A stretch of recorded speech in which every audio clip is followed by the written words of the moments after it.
11મી સપ્ટેમ્બરે બહુચરાજીથી આ યાત્રાનો આરંભ થયો।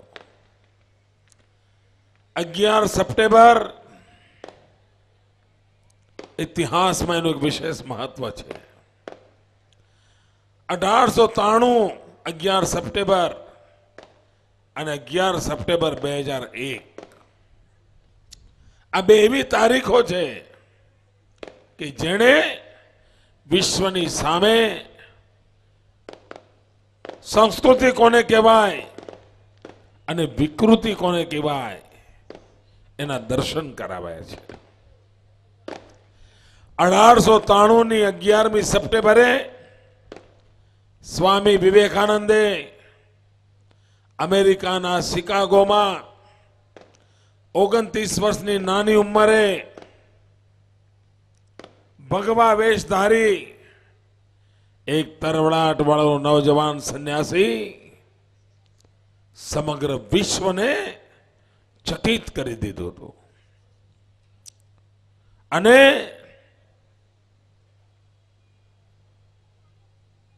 વિશ્વ ધર્મ પરિષદ જે યુવાન સન્યાસીને કૌતુકની નજરે જોતા હતા એ વિશ્વ ધર્મ પરિષદમાં વિશ્વભરમાંથી પધારેલા લોકો આ તમારા વચ્ચે ઉભા રહેવાનું કારણ ભાઈ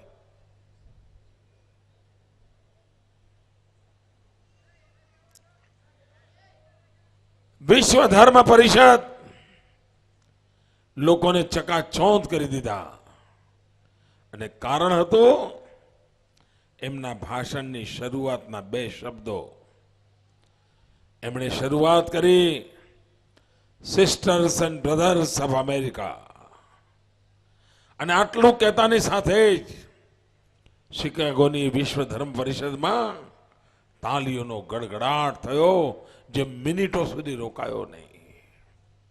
આખા વિશ્વને સિસ્ટર્સ એન્ડ બ્રધર્સને સંબોધન કરીને આખા વિશ્વને પોતાનું બનાવી લીધું।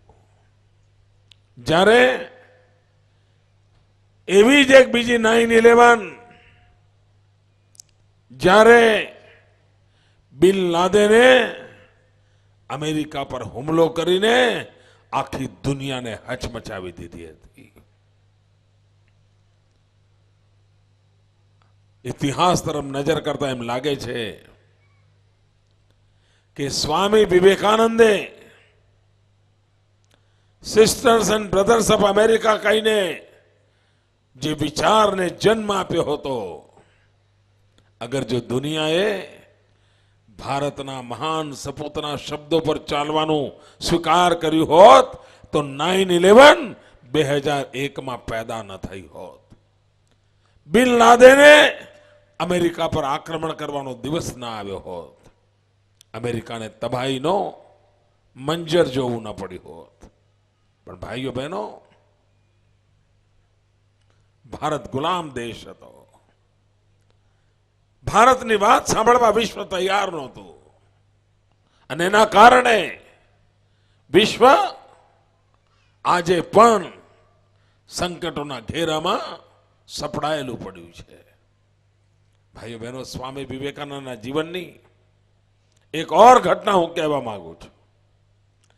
1897 સ્વામી વિવેકાનંદ શિકાગોથી પાછા આવ્યા, મદ્રાસના બંદરે ઉતર્યા। મદ્રાસ બંદરે ઉતરીને ત્યાંની માટી પોતાના માથે ચડાવી ભારત માતાની ધૂળમાં આળોટ્યા। માથી વિખૂટા પડીને 3-4 વર્ષ પછી પાછા આવ્યા હતા। એ માને ગલે લગાવવાનો પ્રેમ એટલો હતો કે ભારત માની ધરતી માટીમાં આળોટ્યા। એ માતા ચરણ રજ પોતાના માથા પર મૂકી અને મદ્રાસમાં એમનું સન્માન હતું। એ સન્માનમાં ભાષણમાં એમણે કહ્યું, અમેરિકાથી આવ્યા હતા, દુનિયાની જાહો જલાલી જોઈને આવ્યા હતા। એમણે કહ્યું કે મારા ભારતવાસીઓ 50 વર્ષ માટે તમારા બધા દેવા દેવી દેવતાઓને સુવાડી દો, તમારો જે કોઈ ઈષ્ટ દેવતા હોય એને સુવાડી દો, બધા જ ભગવાનને ભૂલી જાઓ, એકમાત્ર ભારત માતાને યાદ રાખો, એકમાત્ર ભારત માતા. હવે 50 વર્ષ સુધી તમારી એક જ ઉપાસના દેવતા, એક જ તમારી દેવી, અને એ દેવી એટલે ભારત માતા. તમે જુઓ હિન્દુસ્તાન કરવટ બદલીને ઊભું થઈ જશે. આ સ્વામી વિવેકાનંદે કહ્યું હતું, 1897માં કહ્યું હતું, અને ઠીક 50 વર્ષ પછી 1947 સ્વામી વિવેકાનંદના શબ્દોની તાકાત જુઓ. આ દેશ 1947માં આઝાદ થયો. એ મહાપુરુષે એમ કહ્યું હતું કે હું મારી ભારત માતાને જગત ગુરુના સ્થાને બિરાજમાન જોઉં છું, અમારી ભારત માતાને વિશ્વ ગુરુના રૂપે જોઉં છું. પણ કમનસીબે આઝાદી પછી આ દેશ એવા લોકોના હાથમાં ગયો કે સોનાની ચીડિયા કહેવાતો દેશ આજે ગલી મોહલ્લામાં ચીકતો થઈ ગયો, દુખી દરિદ્રી અવસ્થામાં આવી ગયો. ઘી દૂધની નદીઓ વહેતી હતી જે દેશ માટે કહેવાતું હતું, એ દેશ પાણી માટે વલખા મારે એવી પરિસ્થિતિ પેદા થઈ. દેશને એવા શાસકો મળ્યા. ભાઈઓ બહેનો, સ્વામી વિવેકાનંદજીની 150મી જયંતીએ શું ગુજરાત સંકલ્પ ન કરી શકે કે કોઈ કરે કે ન કરે પણ ગુજરાત સ્વામી વિવેકાનંદજીના સપનાને સાકાર કરવા માટે પોતાની પૂરી શક્તિ કામે લગાવશે.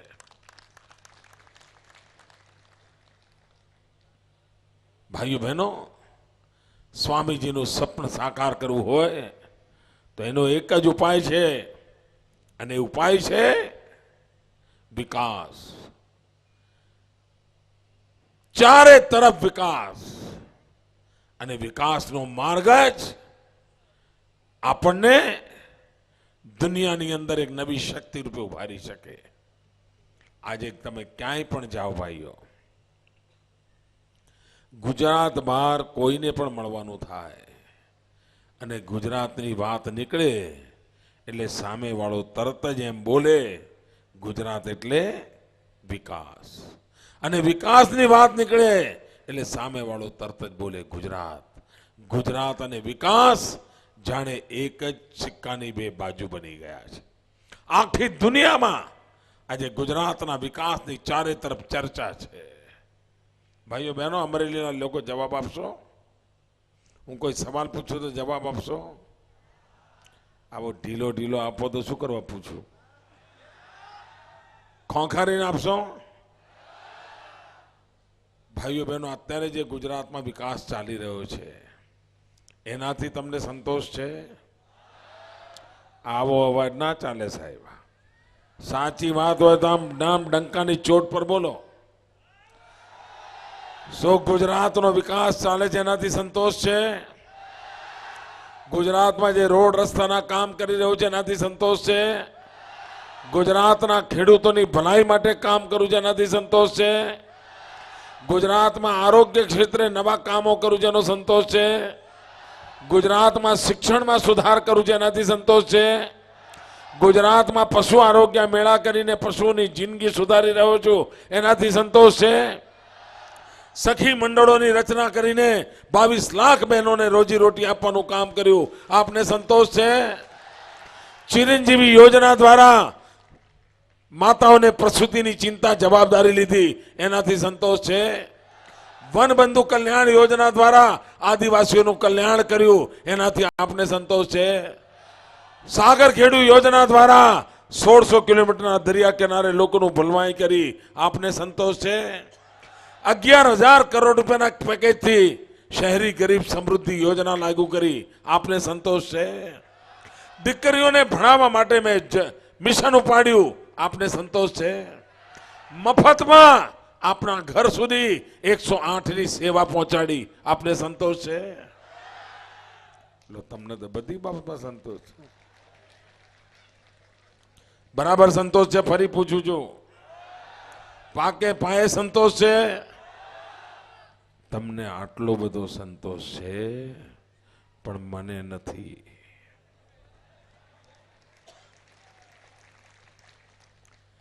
મને એટલા માટે નથી કે આ જે કામ તમને સારા સારા લાગે છે ને એ તો મેં કોંગ્રેસે જે 50 વર્ષ ખાડા કર્યા હતા ને એ ખાડા પૂરવાનું જ હજુ તો કામ કર્યું છે. આ કોંગ્રેસે કરેલા ખાડા પૂરું એનાથી જો તમને આટલો સંતોષ થતો હોય તો જે દિવસે હું મારા સપનાનું દિવ્ય ભવ્ય ગુજરાતનું નિર્માણ કરીશ એ દિવસે તમારા આનંદનો પાર કેવો હશે. અને મને સ્પષ્ટ દેખાય છે ભાઈઓ, આગામી 5 વર્ષ ગુજરાતનો ગોલ્ડન પીરિયડ છે. લખી રાખજો ભાઈઓ. આખી દુનિયામાં ગુજરાતનું નામ સ્વર્ણિમ અક્ષર અંકિત થાય એવો સમય હું જોઈ રહ્યો છું ભાઈ. વિકાસની નવી નવી ઊંચાઈઓને પાર કરે એવા ભવ્ય ગુજરાતનું નિર્માણ 1 જાન્યુઆરીથી મારે શરૂ કરવું છે. તમને થશે તો આ 3 મહિના કેમ નહીં? આ 3 મહિના હજુ કેટલાક ખાડા પૂરવાના બાકી છે એટલે એમાં હું બીજી છું. હજુ ઘણા પાપ બધા દાટવાના છે. આ બધા પાપીઓના પાપ દાટીશ. આપણે ત્યાં દિવાળી હોય ને, દિવાળી એટલે બહેનો નવરાત્રી પછી સાફસફાઈ કરે ને, બરાબર બહેનો બરાબર ઘરમાંથી જૂના વાસણો સાફ કરે, જૂના બધા કપડાં કાઢી નાખે, ખૂણે ખાંચરેથી કચરો હટાવે અને કાળી 14 સુધી આવતા આવતા તો બરાબર સફાચટ કરી નાખે ને. અને કાળી 14 કકડાટ કાઢે ને અને પછી દિવાળીનો દીવો દિવાળીના દિવસે સળગાવે. આ 3 મહિના મારે કકડાટ કાઢવાનો છે. અને કકડાટ ગયો નથી કે જાન્યુઆરી 2013 થી ભવ્ય દિવ્ય નિર્માણ ગુજરાતનું મેં શરૂ કર્યું નથી ભાઈઓ. આપના મને આશીર્વાદ જોઈએ. ભાઈઓ બહેનો, આ કોંગ્રેસ પાર્ટીએ એને તમારે હવે ઓળખવી છે કે નથી ઓળખવી એ નક્કી કરો. હજુ ભૂલા પડો છો, તમને કહું. એની વાતોમાં ફસાઈ જવાય છે. એવા પાકા લોકો છે, એવા ચતુર લોકો છે, ભલભલાન છેતરી જાય. આ 120 કરોડના દેશને છેતરી કાઢ્યો છે. બોલો એમણે 120 કરોડના દેશને. તો અમરેલીનું તો શું ગજ્યું. એવા ઠેરખા છે લોકો અને છેતરપિંડીમાં એવા મશહૂર છે. એકના તીન કરવાના ચતુર લોકો છે. ભાઈઓ બહેનો, આ કોંગ્રેસના લોકોએ 2009માં ગાય વગાડીને ચૂંટણી ઢંઢેરામાં વિધિવત રીતે છાપીને, છાપામાં જાહેરાતો આપીને એમ કહ્યું હતું કે જો તમે દિલ્હીમાં કોંગ્રેસની સરકાર બનાવશો તો 100 દિવસમાં મોંઘવારી દૂર કરીશું. યાદ છે? ખોંખારીને બોલો યાર. કોંગ્રેસે મોંઘવારી હટાવવાનું કહ્યું હતું, હટી, વધી. હવે તમે મને કહો કે આવું જૂઠું બોલીને, તમારી આંખમાં ધૂળ નાખીને, છેતરપિંડી કરીને તમારા વોટ પડાઈ ગયા કે નહીં પડાઈ ગયા? આ છેતરપિંડી કરવી એ કોંગ્રેસનો સ્વભાવ છે. આ છેતરપિંડી કરનારને માફ કરાય?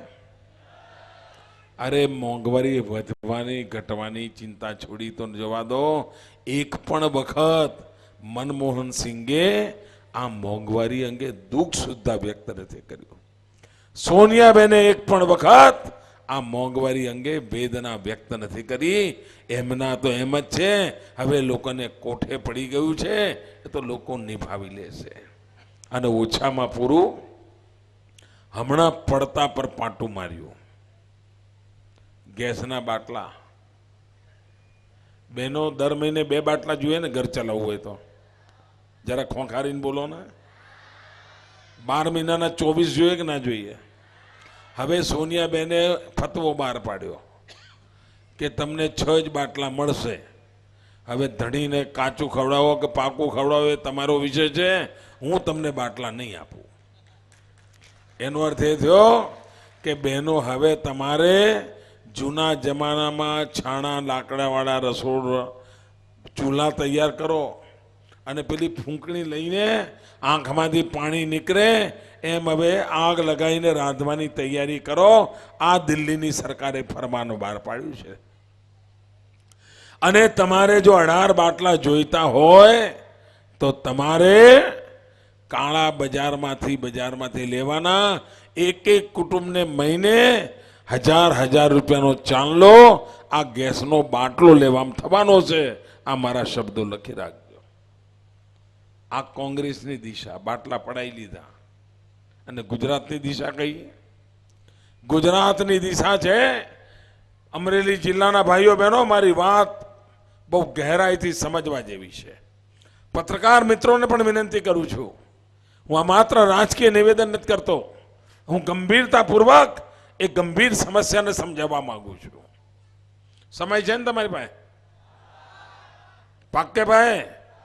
હા તો હો જાય. મારી પાસે બી ટાઈમ છે.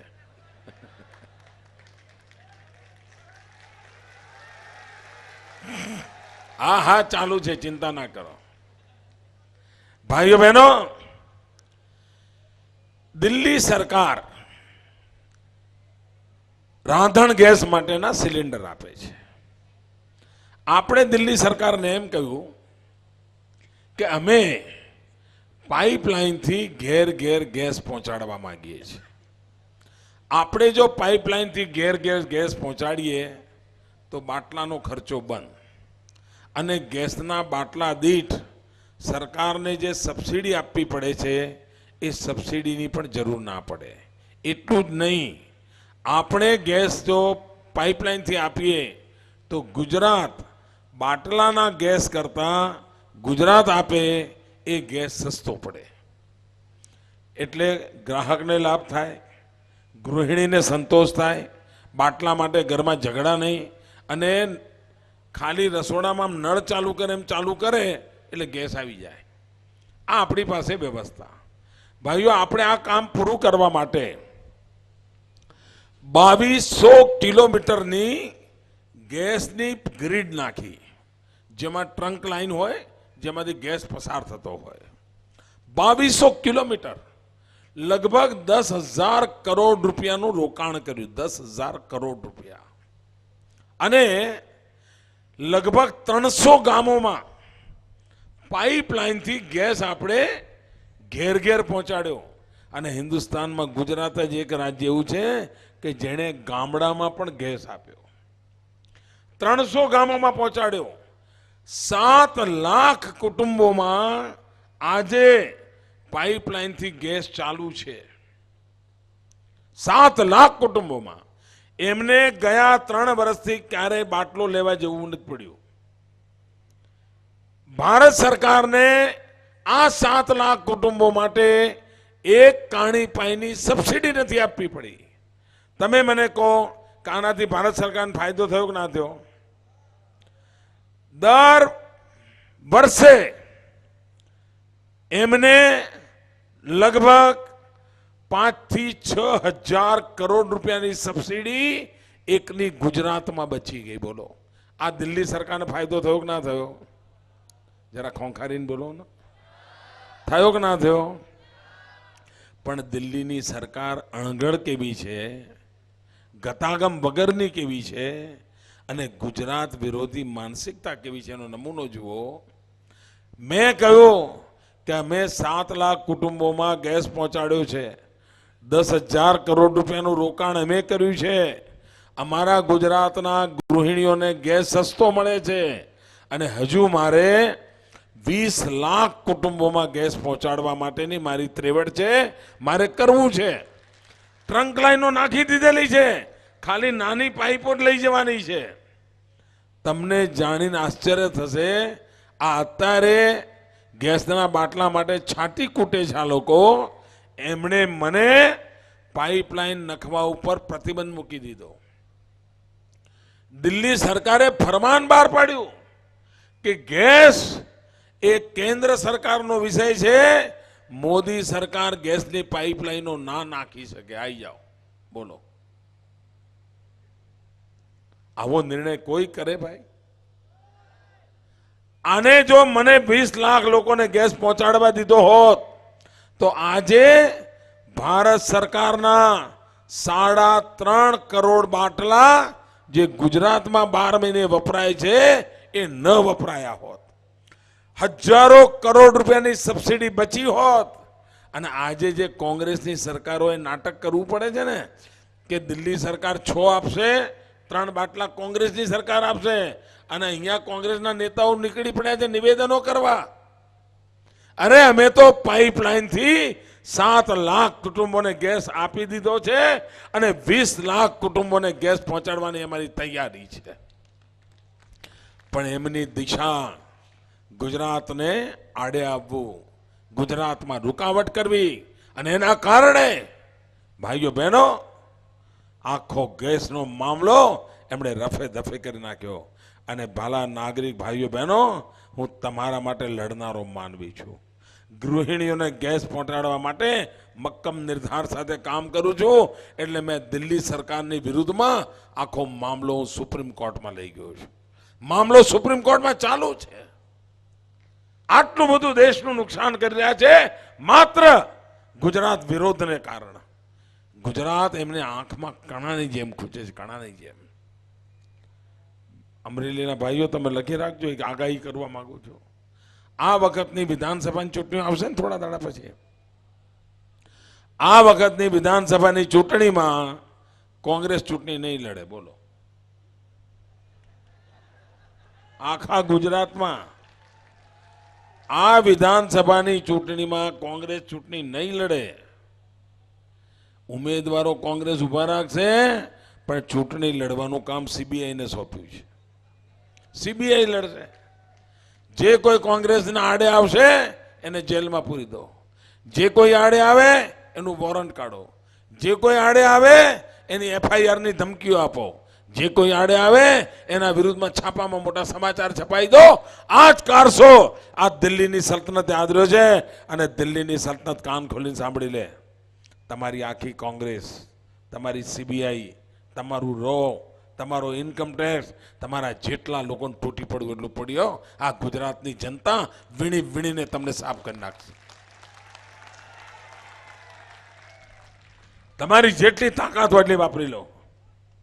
અને દિલ્હીની આબરૂ શું છે આજે? આબરૂ, કોઈ આબરૂ છે ભાઈ? ના ના, કોઈ આબરૂ છે? તમે મને કહો, કોઈ સાયકલ ચોરી હોય એવું તો સાંભળ્યું હોય ને? કોઈ સાયકલ ચોરી હોય એવા સમાચાર કોઈ સાંભળ્યા છે? એમ નહીં, જોરથી બોલો તો ખબર પડે. મોટર ચોરી હોય એવા સમાચાર સાંભળ્યા છે? રૂપિયા ચોરી થયું એવું સાંભળ્યું છે? ઝવેરાત ચોરાની તો એવું સાંભળ્યું છે? હીરા મોતી ચોરાયો એવું સાંભળ્યું છે? સોનું ચોરાયું એવું સાંભળ્યું છે? પણ કોઈ દી કોયલો ચોરાયો સાંભળ્યો છે? ના ના, કોલસો ચોરાયો સાંભળ્યો છે ભાઈ? આ દિલ્હીની સરકાર 2 લાખ કરોડનો કોલસો ખાઈ ગઈ. 2 લાખ કરોડનો કોલસો ભાઈઓ. ભાઈઓ બહેનો, મોંઘવારી અને ભ્રષ્ટાચાર આ કોંગ્રેસ પાર્ટીને ભરખી જવાના છે. આખા દેશમાંથી કોંગ્રેસની સલ્તનત ભ્રષ્ટાચાર અને મોંઘવારીને કારણે નેસ્ત નાબૂદ થઈ જવાની છે. અને ગુજરાતમાં રોજ હવારે જૂઠાણા ચલાવનાર, રોજ પ્રજાને મૂર્ખ બનાવવાની વાતો કરનારા લોકો આ ગુજરાતની જનતાના દિલોમાં રાજ નહીં કરી શકે. ભાઈઓ બહેનો, હું બહુચરાજીથી નીકળ્યો છું. 11મી સપ્ટેમ્બરે નીકળ્યો છું. આજે હું આપના ગામમાં આવ્યો છું. ચારે તરફ આ ગુજરાતનો જન આક્રોશ જોવા મળે છે, ગુજરાતની જનતાનો આ સરકાર માટે પ્રેમ જોવા મળે છે, ગુજરાતની જનતાનો વિકાસ માટેનું કમિટમેન્ટ જોવા મળે છે, ગુજરાતની જનતાનું ભવિષ્ય આવતીકાલે કયું હોય એની દિશા કઈ છે એ ગુજરાતની જનતાએ બતાવી દીધી છે. અને આજે અમરેલીના લોકોએ મારું સ્વાગત કર્યું, સન્માન કર્યું. આપનો ખૂબ ખૂબ આભાર. ભારત માતા કી, ભારત માતા કી. આપનો ખૂબ ખૂબ હૃદયપૂર્વક આભાર. આપણે જોરદાર ફરી એક વખત એમના આ વિચારોને તાલીઓથી વધાવીશું. આપણી વચ્ચે એક દિવસની 5 સભાઓ હોવા છતાં પણ લાગણી અને માગણી કેન્દ્રમાં રાખી સ્વામી વિવેકાનંદના વિચારો લઈ અમરેલીની પાવન ધરતી ઉપર પધાર્યા બદલ ભાજપ પરિવાર અને અમરેલીની જનતા તરફથી હૃદયપૂર્વક